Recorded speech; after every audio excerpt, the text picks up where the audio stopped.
The tips for the semi-finals. Win and you're through. Lose, go home. Well, not even home. You're probably shipping off to another country at this point, probably. I'm assuming you don't want to be seen by anyone in the public. And the fact is, who the fuck's staying here in Australia for their... I guess you got Mad Monday, but after that, you're shipping off with the amount of money that the AFL players earn now. Anyway, first final, Friday night, Port Adelaide v Hawthorn. Everyone's on the Hock train. Who gives a shit about Port Adelaide? Yeah. No one gives a shit. Anyway, let's talk about the question marks going into this game. Port Adelaide's midfield need to respond, especially Rosie, Drew and Butters, because they were pretty much woeful. Butters, you give it a bit of a reprieve because of the rib injury, but he still needed to perform in that first half and he simply wasn't good enough. Can Port Adelaide's forwards compete? We saw in the game against the Cats that they could not fire a shot. It'll be interesting to see what their selections are, but forwards have to fire against Hawthorn or they're going to get swept through. On Hawthorn's side, can they continue their hot form? They've been so good for so long now. Will they continue it, or is it going to Adelaide going to be too much? I don't know. Is the injury list starting to take a toll on the Hawks as well? We've obviously seen Frost already ruled out this week for the rest of the season, along with Cam McKenzie, and Will Day has been ruled out as well. And the final talking point is, can Port Adelaide hold up when things get tough? Because that's been the big talking point this week, that when the Cats had them done at halftime, Port Adelaide simply just bent over and took the rest of it. So, looking at that, what do you think's the main point that Port Adelaide have to do to win this game, and the Hawks have to do to win this game? Port Adelaide just have to go to work in the midfield. They need to start it there. Horne-Francis has to start in the game with... I think you have to start your three prongs. You have to start Rosie, Butters and Horne-Francis in the midfield. You just have to. Start off the game and... Make a statement. This is your midfield, boys. You got to do it. Yeah. Ollie Wines, you can come in second string in 20 minutes. These three are doing it for the start of this game. Yeah. They're making the point. Hawthorn, what do you think? Simply just have to keep on doing what they're doing. Yeah, pretty much. Yeah. Now, a couple of matchups I've kind of pointed out here. Drew, I feel like he goes one-on-one with Newcombe. I feel like he had a poor game against Dangerfield last week. He let him off the chain. I feel like he needs to respond. I feel like Jai Newcombe's their sort of in and under sort of player. I feel like Drew matches up pretty nicely with him. Port Adelaide, will they go tall now that Frost is out? So, will they keep Dixon in with Marshall, Georgiades, and then Radicalier? Will they drop Dixon for Marshall? Or what do you think's going to happen there? I think they'll drop him. Yeah, but they drop Dixon for Marshall. Yeah, I think so. I just think that they can't do that. I think if you do that, I don't think you can I think you drop Radicalier. I really do. Yeah. I think he played 2 good games forward. So do you chuck him back or chuck him out of the team? Yeah, I think you chuck him back, to be honest. I think just with that the three-pronged forward line for Hawthorn, I think you chuck Radicalier back, or you drop him, and you bring Marshall back in and chuck him forward. Yeah. So you think a Marshall, Georgiades tall forward line, and then you play Smalls around him. Maybe Jason on Francis pinch hit forward. Yeah, that's how I'd do it. Yeah. Because the three-prong forward line Port Adelaide have tried to do all season has not really worked. Yeah. On big occasions, it hasn't really worked. I feel like Friday night as well, there's not a big... I mean, I know Frost is out, but I think that the Hawks would already struggle with 2 forwards tall now. So I think that they don't need a third to try and stretch them. I feel like most of the time when teams are trying to strategize by going, we have to go really tall, it just never really works. I think, you look at it, it's like if you take Horne-Francis out of to the forward line, he's your third tall. He could be your third tall because he is so bulky. Well, who would you... I mean, the thing is, like, if he goes to full forward, you probably think Blake Hardwick goes to him at... I feel like Jason Horne-Francis can win a one-on-one on Blake Hardwick. Yeah. So I think that's what they kind of have to do. And I think that's kind of the talking point. We were talking about it before we started, but I feel like Horne-Francis, if he's not tired, he's fine. You play him from clearance, and then he just sprints forward immediately, and then someone else can, Ollie Wines or whoever it is, can take the stoppages around the ground. Horne-Francis, I feel like... Because, I mean, if he runs forward and they get a quick clearance... if you're a Jai Newcombe or a Connor Nash or whoever you are, you don't want to be one-on-one inside the forward 50 with Jason Horne-Francis. That's your X factor. That's what I think they really wasted against the Cats early, which inevitably lost them the game. Yeah. And I think the one other talking point, one other matchup you called for is Burn Jones goes to Dylan Moore. Yeah, I think that needs to happen because unless if you're going to chuck him back forward because they were so incompetent, the forwards for Port Adelaide, you put him there. Yep, you try and get him you get him kicking a winning score for you, or put your pressure on forward, or you put him on Dylan Moore. Yeah. Now, the one other talking point as well is what are they going to do with all the small forwards for Hawthorn? What are Port Adelaide going to do? Pray. You got Nick Watson, you got Ginnivan, you got McDonald, and you got Dylan Moore. It's a pretty tough four to try and quell. I mean, especially when Houston's not there, Farrell's not there either. Now, they are attacking defenders, but what are they going to do? I mean, you think that either you got a Lears, a Thatcher back there, Bergman. You feel like they've got to take the three, the Chol, Deer, Gunston. Yeah. So they chuck Jace Burgoyne. I mean, that's not an option, I don't think. He's too skinny. I feel like he'll get run around all day. He could only go to McDonald, I think. So you'd probably put Lockie Jones on one of them? Yeah, but I think you'd only be able to put him onto Nick Watson. Mm-hmm. I think just because he doesn't have as much pace as the other two. I think at Ginnivan. I think they just match up a bit better. They're a bit more Nick Watson's a bit more bulkier than Ginnivan. And I think you'd rather Jones playing in that back 50 area than him going up the ground and getting caught back. Yeah, so Nick Watson's not one to. Nick Watson will go up the field, but I think he can. It's more easier to quell him. I think. Also, you got to also think. Both Watson and Deer, they kicked 7 goals last week. They're a first-year player, both of them. Maybe they're just built for finals. They could be. They could be built for finals, and they'll roam all the way. And Nick Watson will win the Norm Smith. Yeah, but which is what most people want at this point. But are we expecting them both to fire again?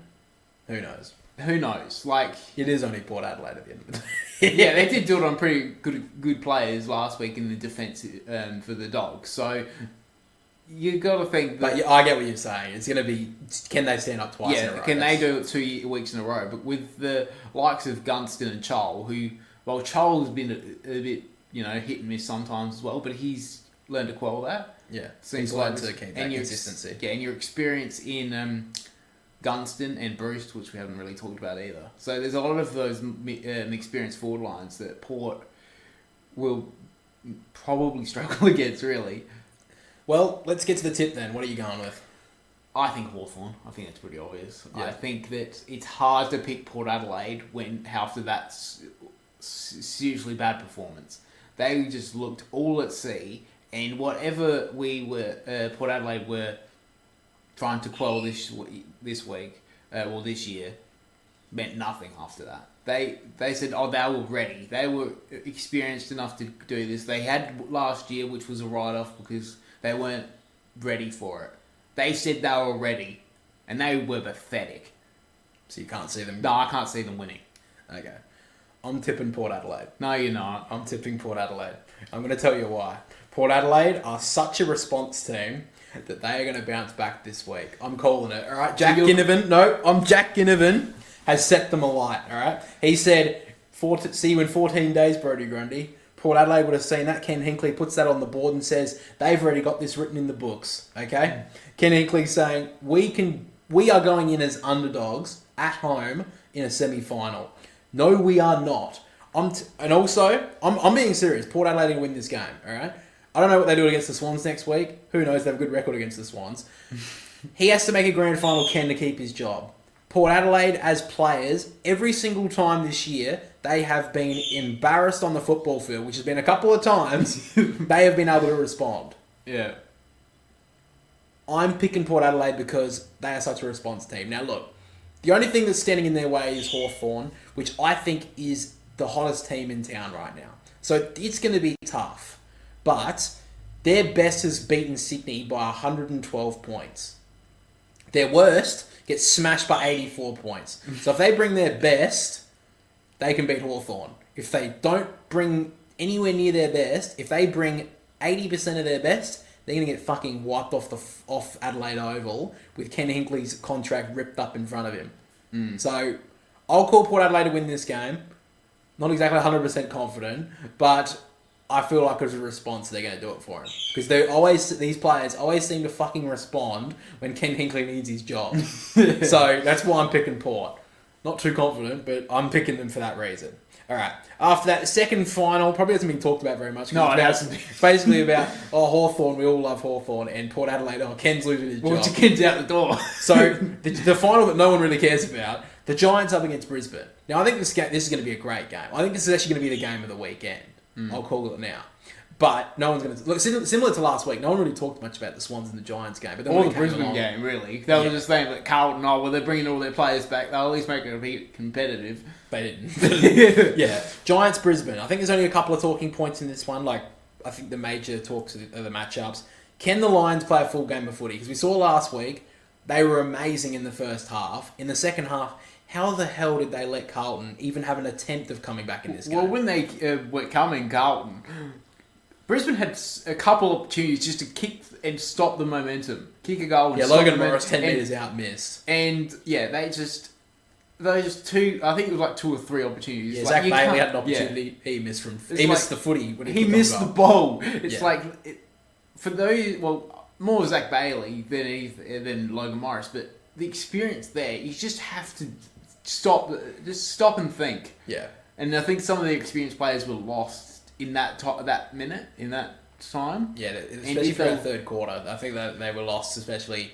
Zorko was brilliant in that game, but in that third quarter he was kind of quelled, and I think that's a talking point we're going to get to. But the experienced players of Brisbane, when they're hot, they are amazing. But as soon as the heat comes onto them, the experienced players can go missing. Yeah. So that's one thing as well. And another one on the Brisbane Lions, can they kick straight and kick away from a team? Because they had Carlton dead on toast, and they couldn't put them all...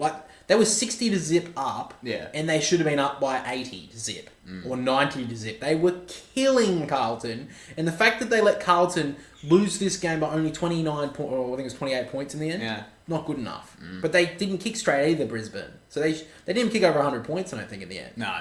The fact that they didn't is not good enough. And the only question mark I have on the Giants is...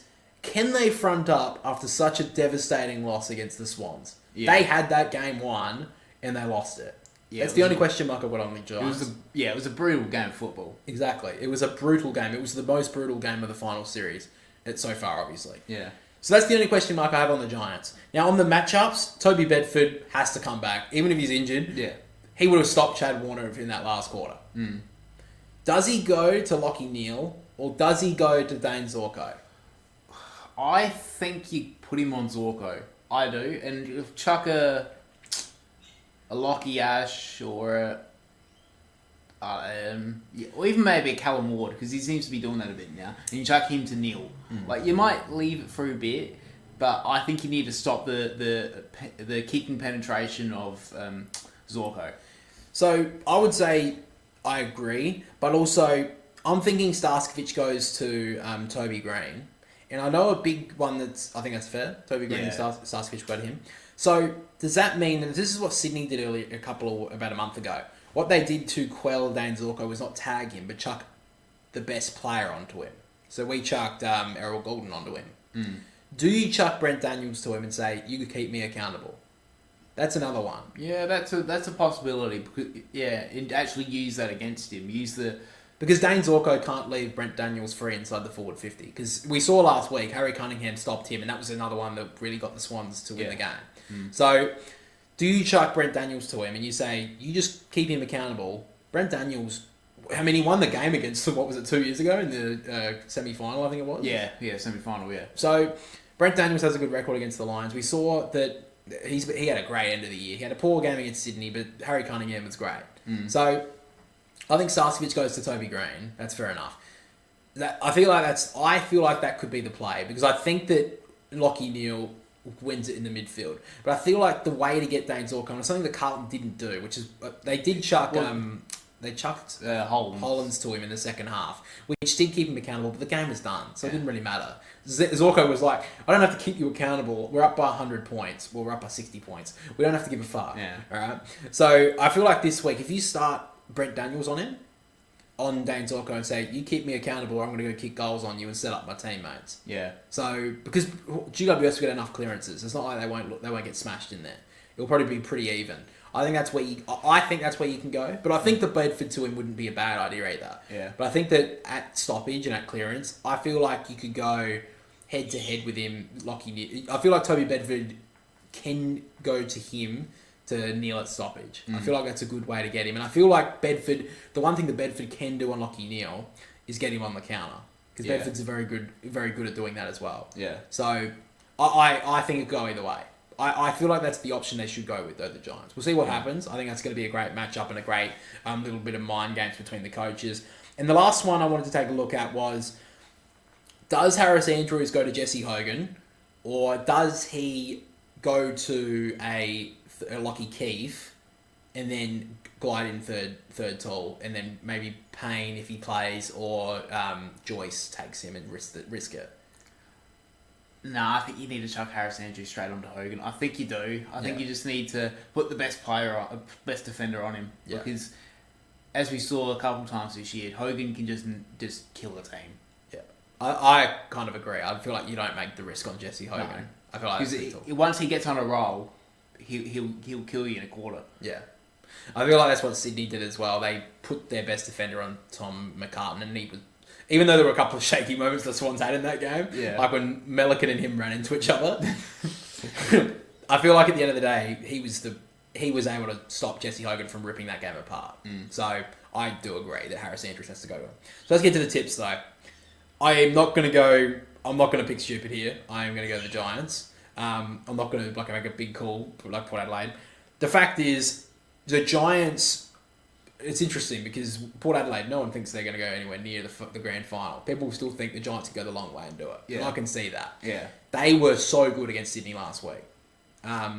They just had a bad 15 minutes. They had a bad 15 minutes. Isaac Heaney tore them apart and they didn't have anyone to go with him. And that's just sometimes how it goes. The Giants were brilliant. And if you think about the rankings right now, the best teams in the best finals teams from the first week, you would put Geelong up top probably. But even then, Sydney and Giants probably equal second. They were very good that game. They were even par. The only thing that split them was Isaac Heaney's last quarter. And Chad Warner as well. So it was a star factor. And I feel like the Lions, at their best, I feel like they could beat them. But they haven't shown consistently, especially in the last month or so, that they can do it for 4 quarters. We've seen even last week, the Brisbane at their best for a half, brilliant. I don't think they can do it against the Giants for a full game. And the Giants, I feel like that they had the Swans for 3 quarters, and it was only an absolute star effort, like an all-time finals performance that beat them. Yeah. So I'm going the Giants on that fact. I think it will be a great game though. Yeah. I'm going to go the Giants. I think it's a safe bet. Yeah. I think at NG Stadium, Hogan dominates. Yeah. And if they don't get that matchup right, they'll lose it before they start the first bounce. They'll lose that game. In the car park, the scoreboard will be at 60. Yeah. He'll have 5. He'll have 3 goals before quarter time if they don't get that matchup right. Yeah. And I think that Carlton, they were stupid not to tag or any attention on Zorko. Yeah. So I think they won't be that naive. And I just think that they're just a bit more. They'll just dominate. They'll just be a bit more experienced in there. They won't let another game split. No, they won't. Pretty much, McCartney and Kingsley will be at them all day, all week, and be like, "We're not screwing this up, guys. We'll go the long way. We'll get there." Yeah, I kind of agree. All right, guys. So our tips this week: I'm going Port, and I'm going the Giants. You're going Hawthorn and the Giants. So obviously the winner of the Port Adelaide Hawthorn game will play Sydney in the prelim, and then the winner of the Giants and Brisbane will play Geelong in their prelim final as well.